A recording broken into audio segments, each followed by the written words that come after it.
Nous vous souhaitons une bonne écoute.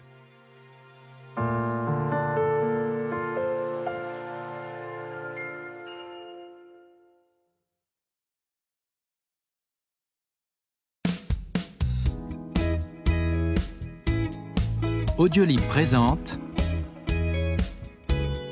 Les lois de la nature humaine de Robert Greene. Traduit de l'anglais par Cécile Capillat, Daniel Lafarge et Sabine Roland. Lu par Fabien Briche.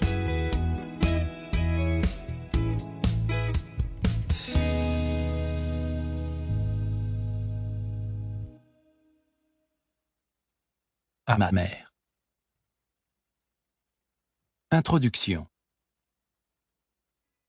Si vous tombez sur un trait particulier de méchanceté ou de sottise, veillez à ne pas le laisser vous contrarier ni vous affliger, mais à le considérer uniquement comme un élément qui vient s'ajouter à votre savoir, un nouveau fait à prendre en compte dans l'étude du caractère de l'espèce humaine. Votre attitude à l'égard de ce trait de caractère sera celle du minéralogiste qui rencontre un spécimen minéral très caractéristique. Arthur Schopenhauer. Tout au long de notre existence, nous avons inévitablement affaire à un certain nombre d'individus qui sèment le trouble et rendent nos vies difficiles ou malheureuses. Ces individus sont des leaders ou des patrons, des collègues ou des amis. Ils peuvent être agressifs ou passifs-agressifs, mais ils sont généralement très forts pour jouer sur nos émotions. Ils ont souvent l'air charmants et joliment sûrs d'eux, débordant d'idées, d'enthousiasme, et savent nous ensorceler. Il est trop tard lorsque nous découvrons que leur belle confiance est irrationnelle et leurs idées défectueuses. Parmi nos collègues, ils peuvent être ceux qui, nous jalousant en secret, sabotent notre travail ou notre carrière, tout excités de nous faire chuter. Ou nous découvrons, à notre grand désarroi, que ce sont des profiteurs qui ne pensent qu'à eux et auxquels nous servons uniquement de marchepied. Ce qui se passe forcément dans ce genre de situation, c'est que nous ne nous attendons pas à un tel comportement et sommes pris au dépourvu.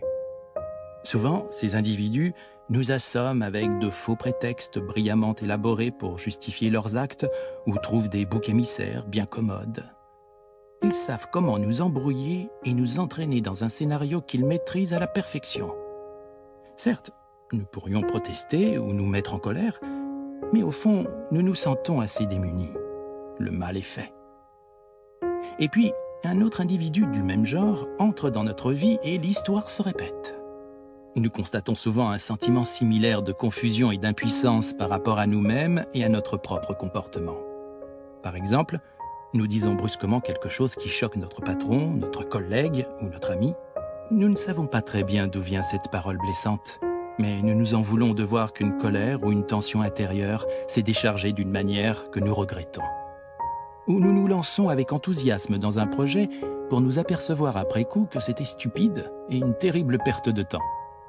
Il nous arrive aussi de tomber amoureux d'une personne qui n'est justement pas le genre de personne qu'il nous faut, et nous le savons pertinemment, mais c'est plus fort que nous. Nous nous disons à nous-mêmes « Mais bon sang, qu'est-ce qui m'a pris ?»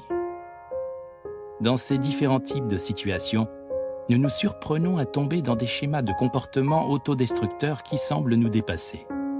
C'est comme si nous abritions un étranger à l'intérieur de nous, un petit démon qui opère indépendamment de notre volonté et nous pousse à faire ce qu'il ne faut pas. Et cet étranger en nous est assez mystérieux, ou du moins plus mystérieux que l'image que nous avons de nous-mêmes. Que dire de ces deux phénomènes ? Des actes répugnants des autres et de notre propre comportement parfois déroutant, qu'en général, nous n'avons pas la moindre idée de ce qui les motive. Certes, nous pouvons nous accrocher à des explications simples comme « cet individu est mauvais, c'est un sociopathe » ou « quelque chose s'est produit en moi, je n'étais pas moi-même ». Mais ce genre de description toute faite ne permet pas de comprendre quoi que ce soit et n'empêche pas la répétition des mêmes schémas. En vérité, nous, les êtres humains, vivons en surface, réagissant émotionnellement à ce que les autres disent et font. Nous nous forgeons des opinions de nos semblables et de nous-mêmes assez simplistes.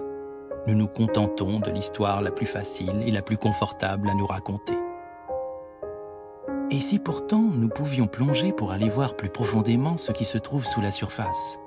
Si nous pouvions creuser tout au fond jusqu'aux racines du comportement humain?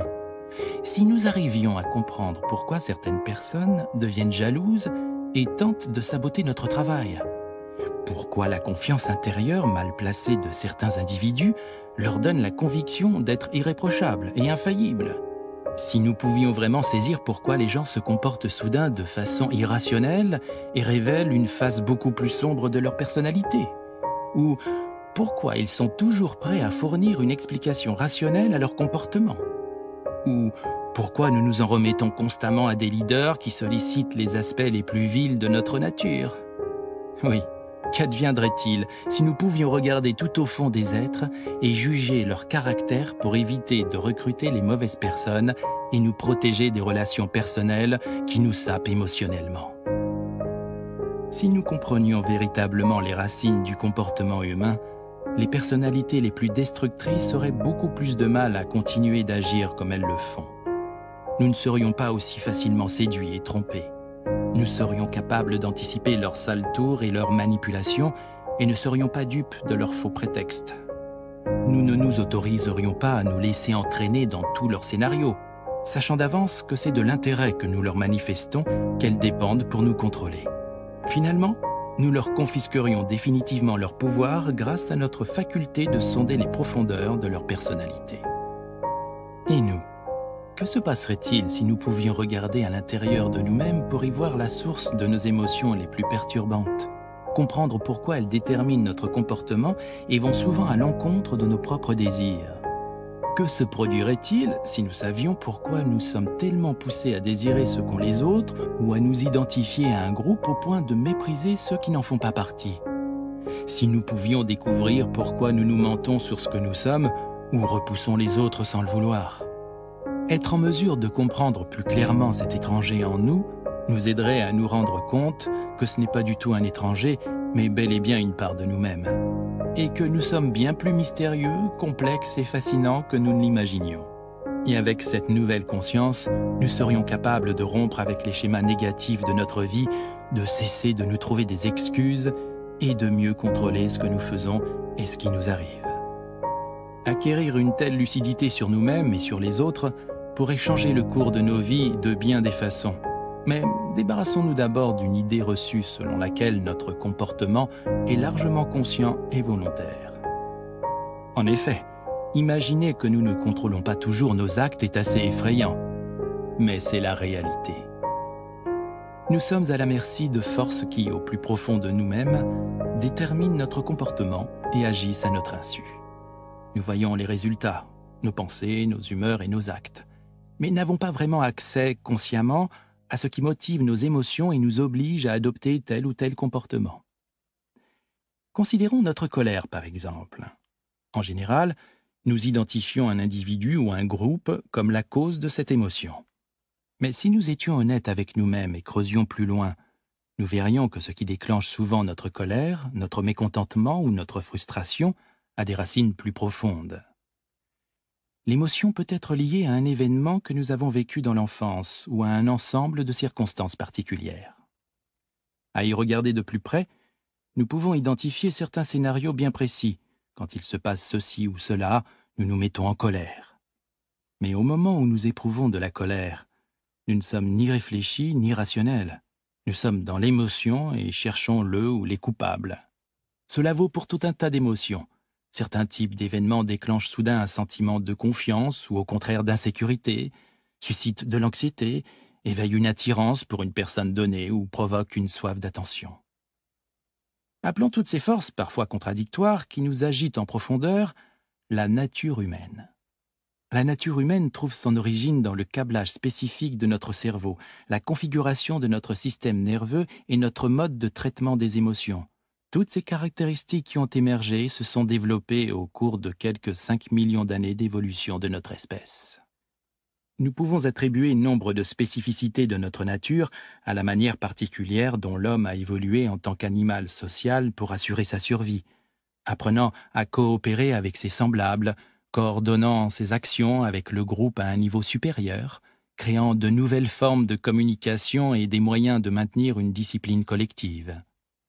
Tout ce que nos ancêtres ont vécu continue de vivre à l'intérieur de nous et de déterminer notre comportement, même dans le monde moderne et sophistiqué qui est le nôtre aujourd'hui.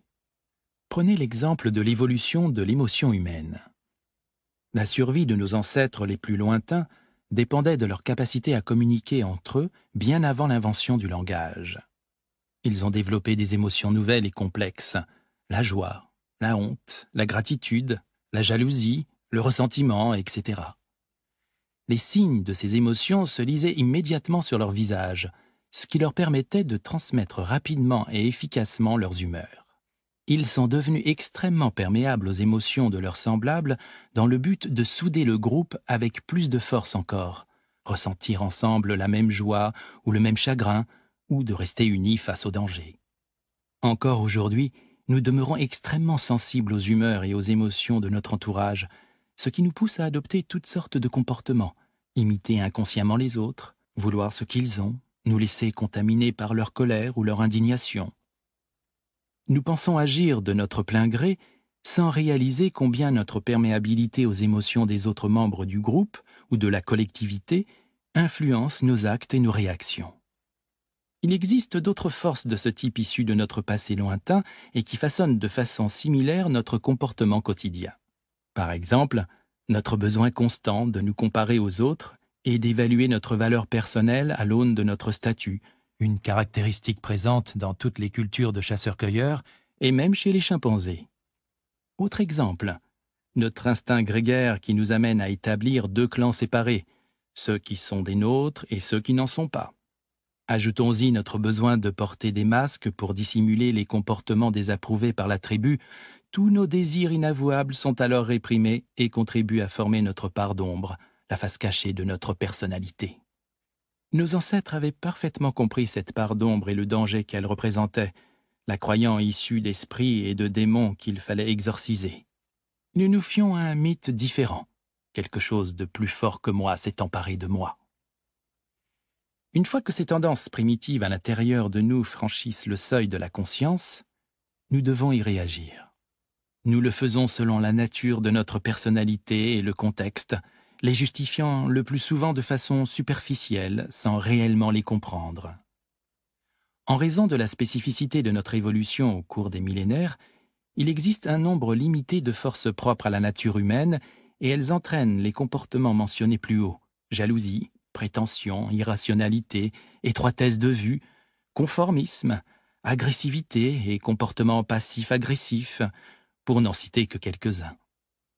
Elles sont également à l'origine de l'empathie et d'autres formes de comportement humain plus positives.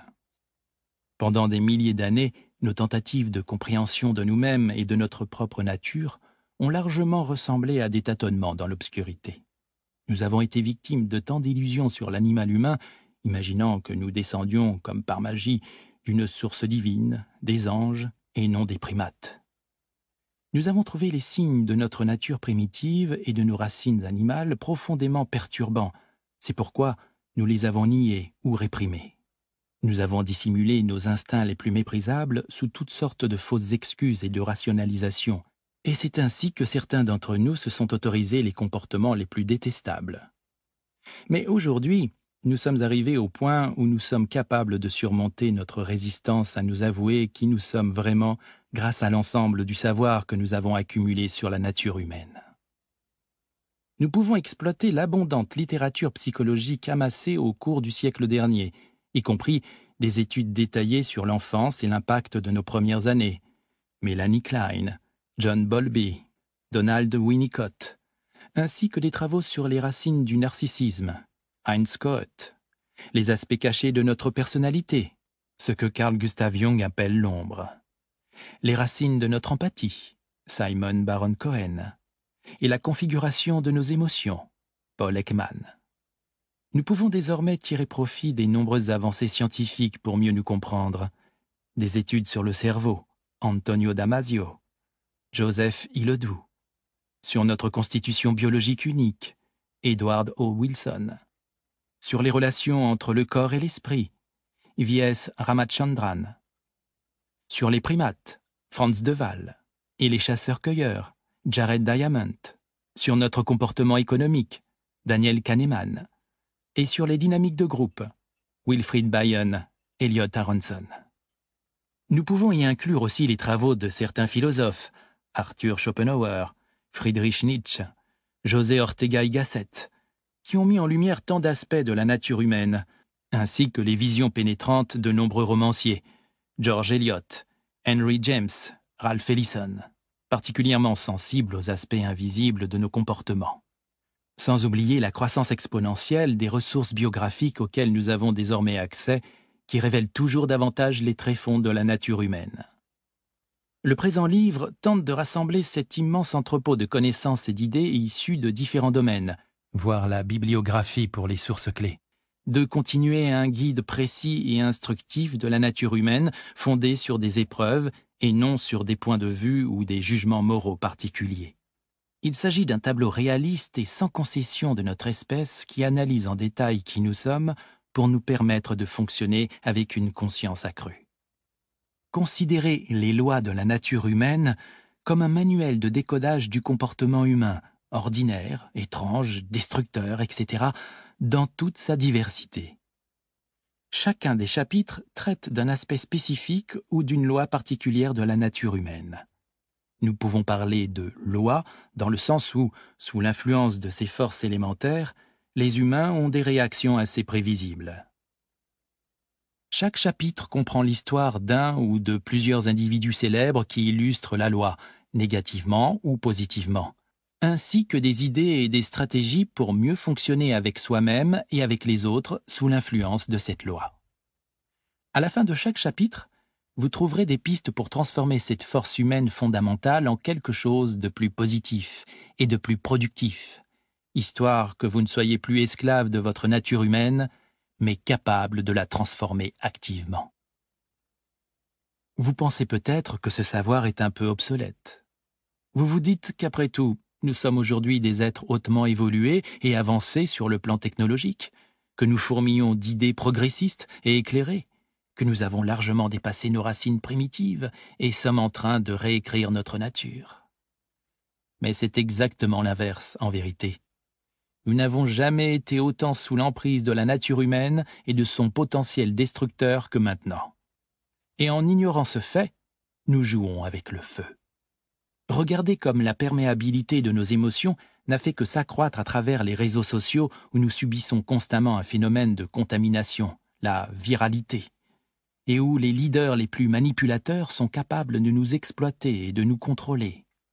Regardez l'agressivité qui s'affiche aujourd'hui ouvertement dans le monde virtuel, là où il est beaucoup plus facile de satisfaire les aspects les plus sombres de notre personnalité sans en subir les conséquences. Regardez comme notre tendance à nous comparer aux autres, à éprouver de la jalousie et à vouloir capter l'attention pour accroître notre prestige, n'a fait que s'intensifier avec la possibilité de communiquer quasi instantanément avec la Terre entière. Enfin, regardez comme notre instinct grégaire a aujourd'hui déniché le milieu parfait pour se déployer. Nous pouvons trouver un groupe avec lequel nous identifier, renforcer nos opinions communes dans une chambre d'écho virtuelle et diaboliser ceux qui ne font pas partie de notre clan, ce qui peut aller jusqu'aux menaces collectives. Le potentiel destructeur issu de l'aspect primitif de notre nature n'a fait qu'augmenter. C'est simple.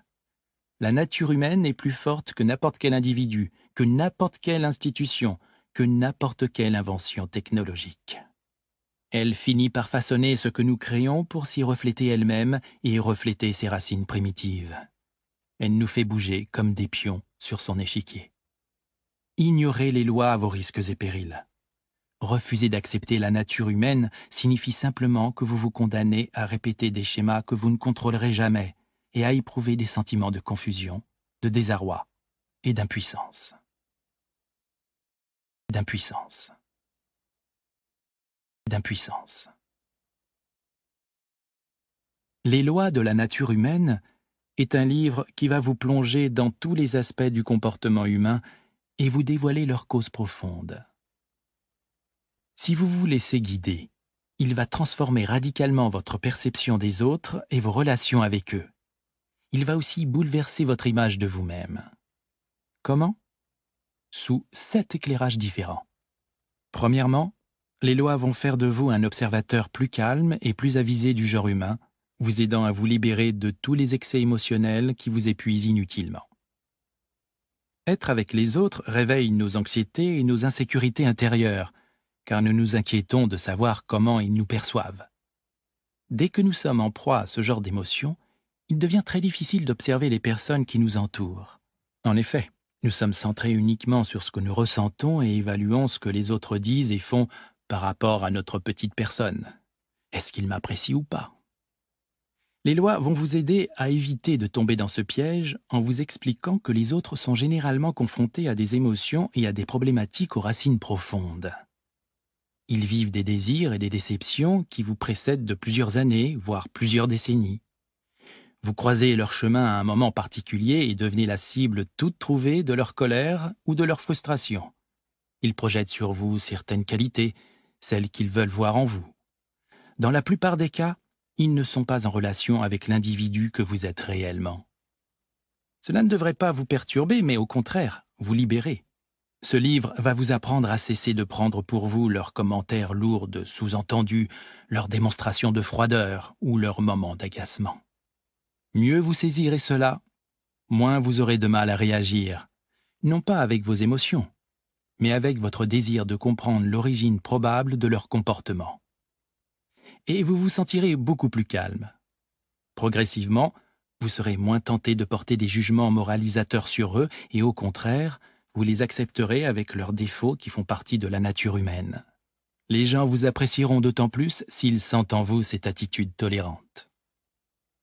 Deuxièmement, les lois vont faire de vous un maître dans l'art de décrypter les indices qu'émettent continuellement vos interlocuteurs, ce qui vous rendra beaucoup plus compétent pour évaluer leur personnalité. Habituellement, lorsque nous prêtons attention au comportement des autres, nous nous empressons de classer leurs actes dans des cases et d'en tirer des conclusions hâtives.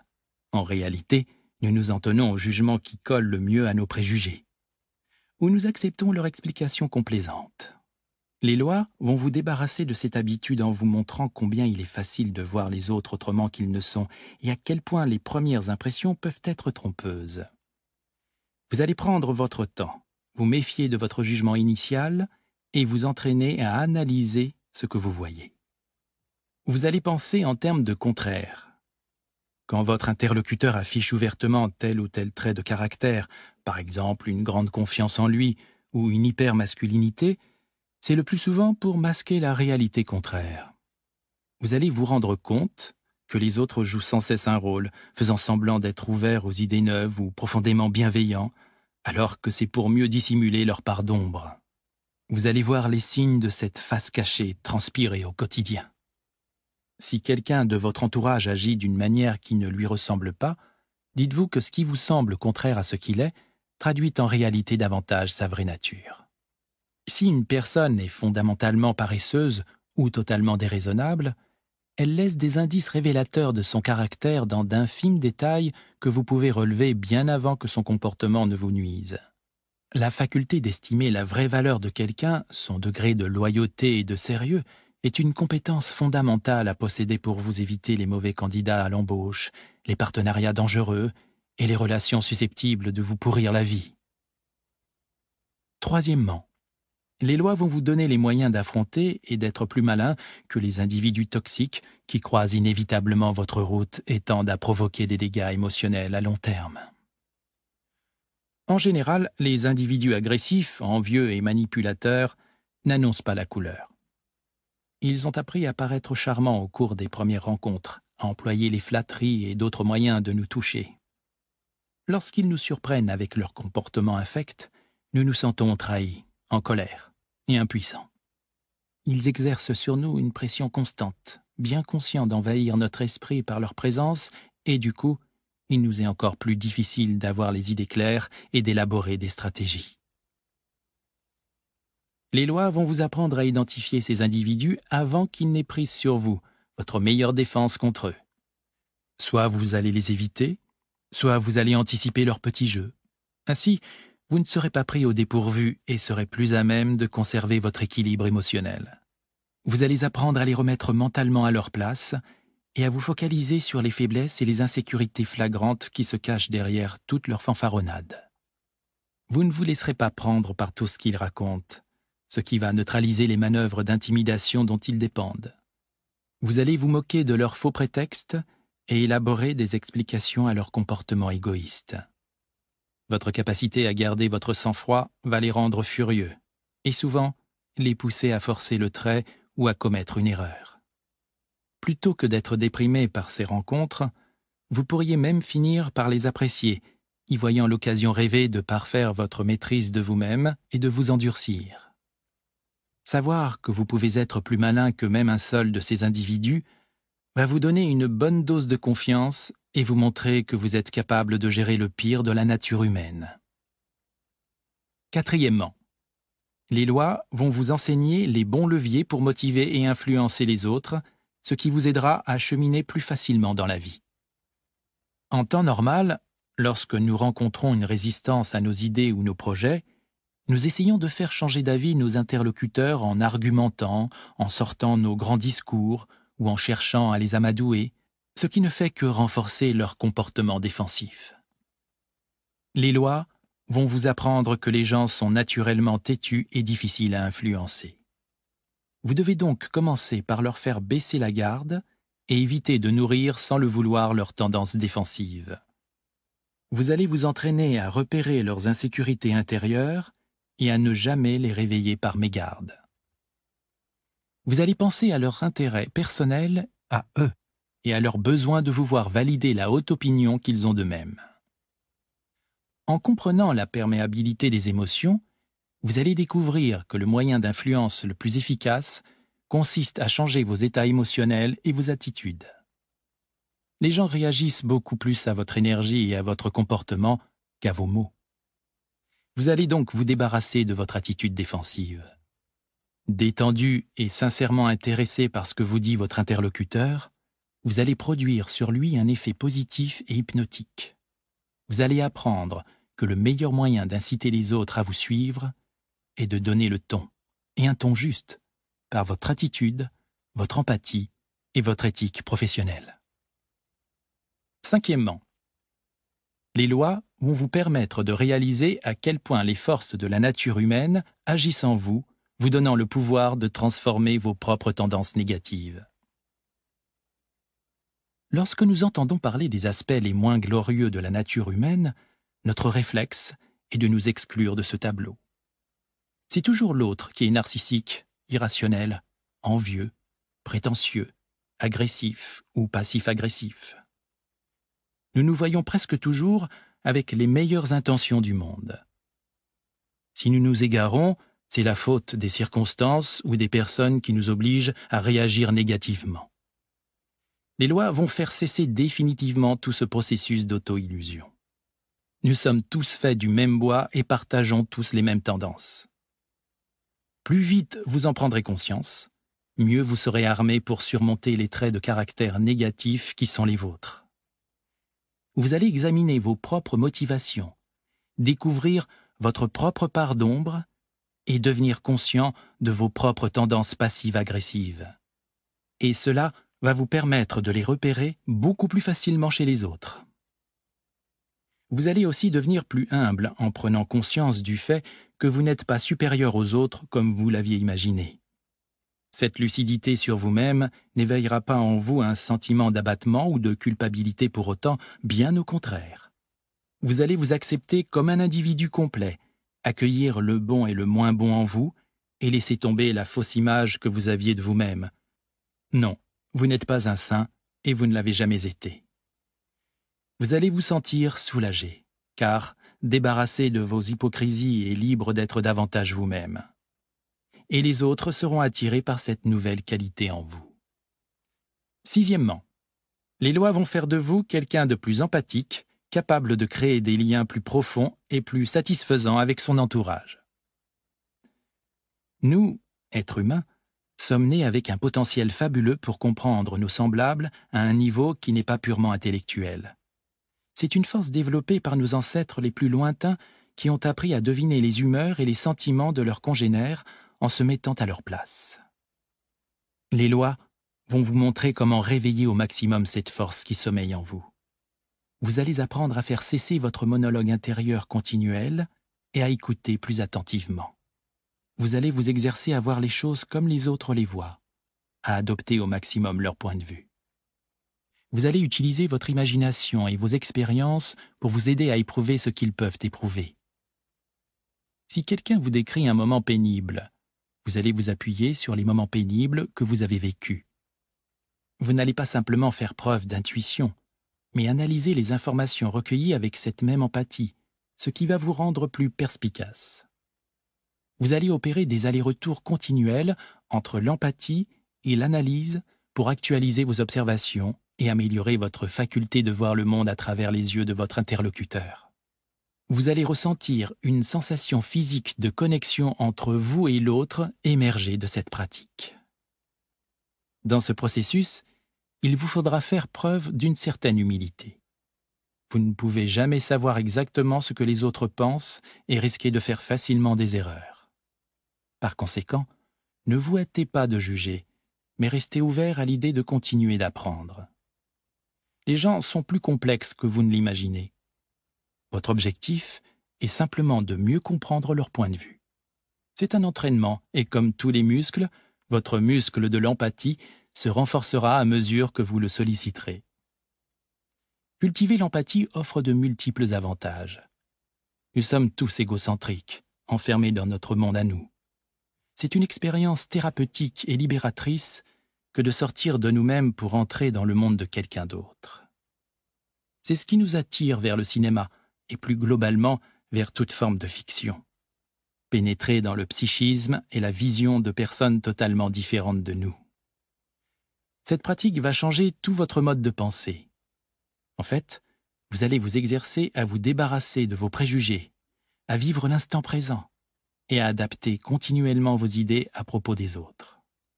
Vous allez constater que cette nouvelle fluidité influence votre façon générale d'aborder les problèmes. Vous allez vous surprendre à envisager d'autres possibilités, à adopter d'autres points de vue. C'est l'essence même de la pensée créative. Enfin, les lois vont transformer votre regard sur votre propre potentiel, vous faisant prendre conscience d'un moi supérieur, d'un moi idéal à l'intérieur de vous, auquel vous allez vouloir donner la parole. Nous pouvons dire que nous, les êtres humains, avons deux moi opposés à l'intérieur de nous, un moi inférieur et un moi supérieur. Le moi inférieur tend à prendre le dessus. Ces impulsions nous ramènent à des réactions émotionnelles et à des postures défensives, nous donnent le sentiment d'être supérieurs aux autres et meilleurs qu'eux. Le moi inférieur nous pousse à chercher des distractions et des plaisirs immédiats, à prendre toujours le chemin de la moindre résistance. Il nous incite à penser comme les autres et donc à nous perdre dans le groupe. Nous sentons les impulsions du moi supérieur lorsque nous sortons de nous-mêmes et souhaitons nous relier plus profondément aux autres, nous absorber dans notre travail, réfléchir plutôt que réagir, suivre notre propre chemin de vie et découvrir ce qui nous rend uniques. Le moi inférieur est la part plus animale et réactive de notre nature, dans laquelle nous retombons facilement. Le moi supérieur est sa part plus humaine, celle qui nous rend réfléchis, attentionnés, conscients de ce que nous sommes et de ce que nous faisons. Et parce que le moi supérieur est plus faible, nous relier à lui nous demande des efforts et une lucidité par rapport à nous-mêmes. Nous aspirons tous à mettre en valeur ce moi idéal à l'intérieur de nous. Pourquoi ? Parce que ce n'est qu'en développant cet aspect de nous-mêmes que nous nous sentirons pleinement épanouis et accomplis. Ce livre va vous aider à satisfaire vos aspirations en vous faisant prendre conscience des éléments potentiellement positifs et productifs contenus dans chacune des lois. Connaissant votre tendance à l'irrationalité, vous apprendrez à devenir conscient de la manière dont vos émotions colorent votre pensée. Chapitre 1. Ce qui vous permettra de vous y soustraire pour devenir vraiment rationnel. Connaissant l'influence de votre attitude sur ce qui vous arrive et la propension de votre cerveau à se fermer par peur, chapitre 8, vous apprendrez à vous forger une attitude ouverte et confiante. Sachant que vous êtes enclin à vous comparer aux autres, chapitre 10, Vous utiliserez cette tendance comme un aiguillon pour exceller dans la société grâce à la qualité de votre travail, pour admirer ceux qui accomplissent de grandes choses et pour vous inspirer de leur exemple. Vous exercerez cette magie sur chacun de vos traits de caractère primitifs et mettrez à profit votre connaissance élargie de la nature humaine pour résister à l'attraction de votre nature inférieure. Grâce à cet ouvrage, vous allez faire l'apprentissage de la nature humaine. Vous allez développer certaines compétences, qu'il s'agisse d'observer et d'apprécier le caractère de vos semblables ou de voir clair dans vos propres profondeurs. Vous allez travailler à exprimer votre moi supérieur et avec la pratique, devenir un maître en la matière, capable de déjouer les pires plans d'autrui et de vous transformer en un être humain plus rationnel, plus conscient de lui-même et plus productif. L'homme ne deviendra meilleur que lorsque vous lui montrerez ce qu'il est. Anton Tchekhov. Anton Tchekhov. Anton Tchekhov. Chapitre 1. Maîtrisez votre moi émotionnel. La loi de l'irrationalité.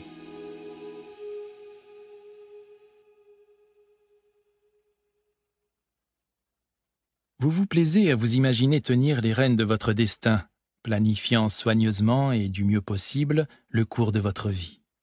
Mais vous ignorez à quel point les émotions vous dominent. Elles vous rendent sensible à des idées qui flattent votre ego. Elles vous font rechercher des preuves de nature à confirmer ce que vous avez déjà envie de croire. Elles vous font voir ce que vous voulez voir, selon votre humeur, et cette déconnexion de la réalité est à l'origine des mauvaises décisions et des schémas négatifs qui vous empoisonnent la vie. La rationalité est la capacité à enrayer les effets de vos émotions, à réfléchir au lieu de réagir, à ouvrir votre esprit à ce qui se passe réellement et non à ce que vous éprouvez. Elle ne vient pas naturellement. C'est un pouvoir que nous devons cultiver et qui nous permet alors de réaliser tout notre potentiel. Votre Athéna intérieure. Un jour, vers la fin de l'an 432 avant Jésus-Christ, les citoyens d'Athènes reçurent des nouvelles très inquiétantes. Des représentants de la cité-État de Sparte étaient arrivés dans la ville et avaient présenté au conseil de nouvelles conditions de paix. Si les Athéniens ne s'y rangeaient pas, Sparte leur déclarerait la guerre. Sparte était l'ennemi juré d'Athènes, et à bien des égards, les deux villes étaient aux antipodes l'une de l'autre. Athènes dirigeait une ligue d'États démocratiques dans la région, tandis que Sparte était à la tête d'une confédération d'oligarchies, la Ligue péloponnesienne. Athènes dépendait de sa flotte et de sa richesse. Elle était alors la plus grande puissance commerciale du bassin méditerranéen. Sparte, elle, dépendait de son armée. C'était un État 100% militaire. Jusqu'alors, les deux puissances avaient largement évité un conflit direct aux conséquences potentiellement désastreuses. Le vaincu pouvait non seulement perdre son influence dans la région, mais aussi compromettre tout son mode de vie. Pour Athènes, assurément, sa démocratie et sa richesse. Mais à présent, la guerre semblait inévitable, et un sentiment de danger imminent prit possession de la cité. Quelques jours plus tard, l'assemblée athénienne se réunit sur la colline de Pnyx, surplombant l'acropole, pour débattre de l'ultimatum de Sparte et décider de l'action à mener. L'assemblée était ouverte à tous les citoyens hommes, et ce jour-là, près de 10 000 d'entre eux affluèrent en masse sur la colline pour participer au débat. Parmi eux, les faucons étaient en proie à une grande agitation intérieure. Selon eux, Athènes devait prendre l'initiative et attaquer Sparte la première. D'autres leur rappelèrent que dans le cadre d'une bataille terrestre, les forces spartiates étaient quasiment imbattables. Attaquer Sparte de cette manière reviendrait à lui donner l'avantage. Les colombes, elles, s'entendaient toutes pour accepter les conditions de l'accord de paix. Mais comme beaucoup le leur firent remarquer, cela trahirait la peur des Athéniens et encouragerait d'autant les Spartiates. De plus, Sparte aurait tout le temps d'augmenter ses forces armées. Les échanges allaient bon train, les esprits s'échauffaient, le ton montait, chaque camp voulait faire entendre sa voix. Et en attendant, aucune solution satisfaisante n'était en vue. Puis, vers la fin de l'après-midi, la foule se calma soudain en voyant arriver une figure familière qui s'adressa à l'Assemblée. C'était Périclès, l'ancienne figure dominante de la politique athénienne, désormais âgé de plus de 60 ans.